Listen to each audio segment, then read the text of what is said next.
Bon, Jean-Michel, alors l'Espagne donc qui joue la Finlande, on se demande si l'Espagne peut faire un faux pas. Pourquoi ? Parce qu'au match aller, il y a eu un partout et c'était en Espagne. Alors Jean-Michel, tu le disais tout à l'heure, c'était un peu un scénario à la PSG Ajaccio, donc on va peut-être pas se fier à ça, mais il y a quand même Casillas qui est pas au mieux, qui ne joue toujours pas avec le Real, et puis absence de Busquets et Xavi Alonso au milieu de terrain. Et Javi Martinez qui aurait été un remplaçant naturel de Xavi Alonso, qui est blessé aussi.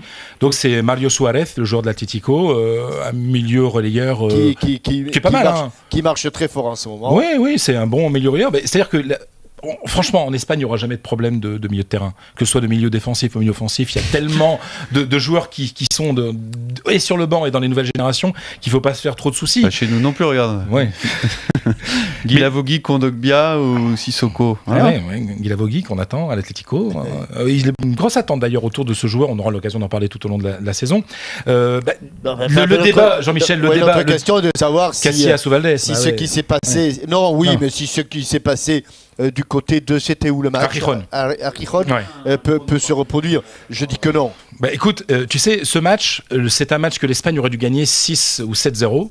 Sincèrement, tant les occasions avaient été énormes. L'Espagne menait, et puis l'Espagne avait été jouée un petit peu contre nature, c'est-à-dire que l'Espagne, qui d'habitude enfonce le couteau dans la plaie, s'était un petit peu contentée de ce résultat, sachant que c'était quand même un jour sans.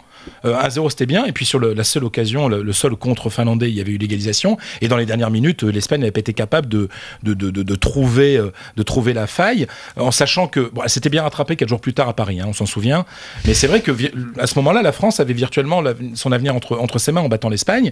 C'est vrai que le match à Paris était en faisant match nul, l'Espagne a ramené un résultat extraordinaire, et rappelez-vous, dans les buts il n'y avait pas Casillas, il y avait Valdés qui avait grandement participé à la victoire de l'Espagne en France, parce que Valdés avait sorti 2-3 beaux arrêts en fin de rencontre.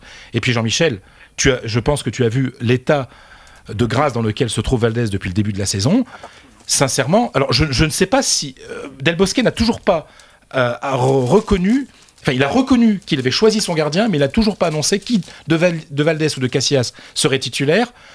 J'aime beaucoup Casillas, mais là, je suis personnellement en train de reconnaître que ce serait une honte que Casillas, remplaçant, soit titulaire ce soir, alors que Valdés, titulaire du Barça, est titulaire extrêmement important dans cette équipe parce qu'il a fait un début de saison fabuleux, ne défende pas les buts de l'Espagne. Je pense que ça créerait un vrai problème au sein de la sélection si Casillas gardait ses droits alors qu'il n'en a plus les moyens.